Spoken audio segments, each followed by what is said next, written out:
स्वागत है आप सभी का। आप देख रहे हैं टोटल न्यूज। आपके साथ मैं हूं पंकज रौतेला। बढ़ते हुए प्रदूषण और बदलते हुए क्लाइमेट को लेकर पर्यावरणविद भी बेहद चिंतित नजर आ रहे हैं। हमारे देश में इसके विपरीत प्रभाव देखने को मिल रहे हैं। दिल्ली एनसीआर की दूषित आबोहवा इसका सबसे बड़ा प्रमाण है, कारण है।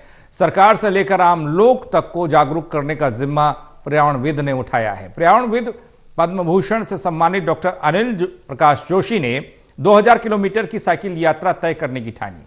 गाजियाबाद ही यात्रा पहुंची है और यहां की आबोहवा पर चर्चा हो रही है। शुरुआत मुंबई से हुई थी, समापन उत्तराखंड में होगा।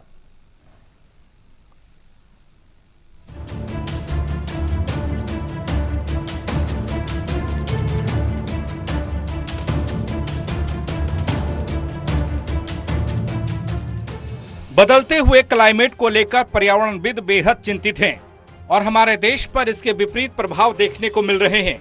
पर्यावरण और प्रकृति के प्रति लोगों को जागरूक करने वाली यह साइकिल यात्रा गाजियाबाद पहुंच गई। गाजियाबाद के वसुंधरा इलाके में इसका भव्य स्वागत किया गया। साइकिल यात्रा का नाम रखा गया प्रकृति से प्रकृति पथ तक, जो देश की आर्थिक राजधानी मुंबई से शुरू हुई और उत्तराखंड इकोलॉजिकल राजधानी तक यात्रा जाएगी। उत्तराखंड स्थापना दिवस के दिन 9 नवंबर को इसका समापन उत्तराखंड में होगा। आज इस साइकिल यात्रा का पड़ाव गाजियाबाद में रहा, जहां पर प्रदूषण बहुत ज्यादा है और सांस लेने तक में दिक्कत हो रही है।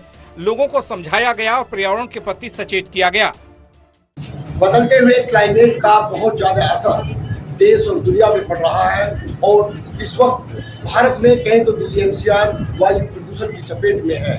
ऐसे दौर में करीब 2000 किलोमीटर दूर साइकिल चला करके एक यात्रा देकर के पर्यावरण के प्रति लोगों को जागरूक करने का संदेश देकर के आज गाजियाबाद इनकी यात्रा पहुंची है।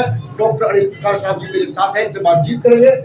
सर, यात्रा का उद्देश्य क्या है, जानना चाहेंगे? देखिए, ऐसा है कि आपने जैसे कहा, आज दुनिया एक बड़े गर्व की तरफ जा रही है, जिसको कि हम भाग्य से समझ नहीं पा रहे हैं।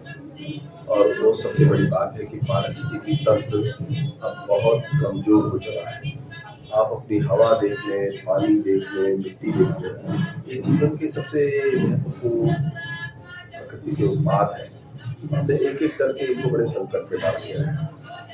अब ये सब कुछ इसलिए है कि एक प्रगति, जिसको कि हमने माना कि मनुष्य का अपना धर्म है कि उसके चारों तरफ एक बेहतर जीवन है।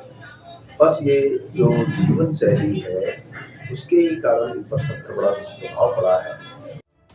पर्यावरण के प्रति लोगों को आगाह करने वाली इस यात्रा में 16 सदस्य मौजूद हैं, जो मुंबई से 2 अक्टूबर को चले थे। अलग अलग राज्यों में इनका पड़ाव रहा और लोगों को प्रदूषण से संबंधित प्रकृति से प्यार करने के बारे में समझाया गया।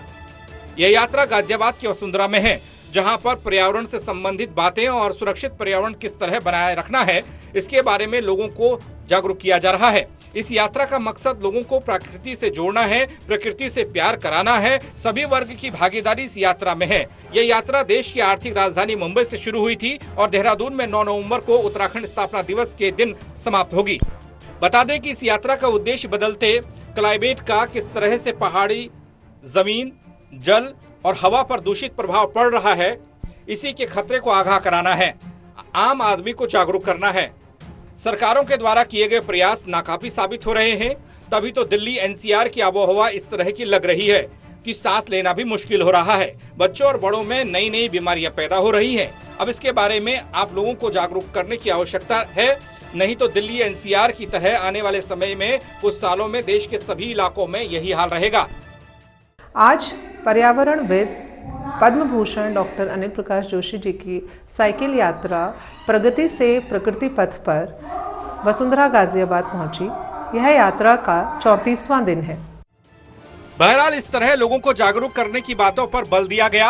आम लोग और सरकार पर इन बातों का कितना असर पड़ेगा, आने वाला वक्त बताएगा। लेकिन फिलहाल लोगों को इस तरह के पर्यावरण से संबंधित खबरों को लेकर आगाह किया गया। ये सिलसिला जारी है।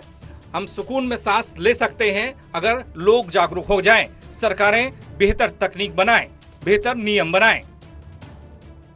Karanvir Kashyap, Ghaziabad, total news.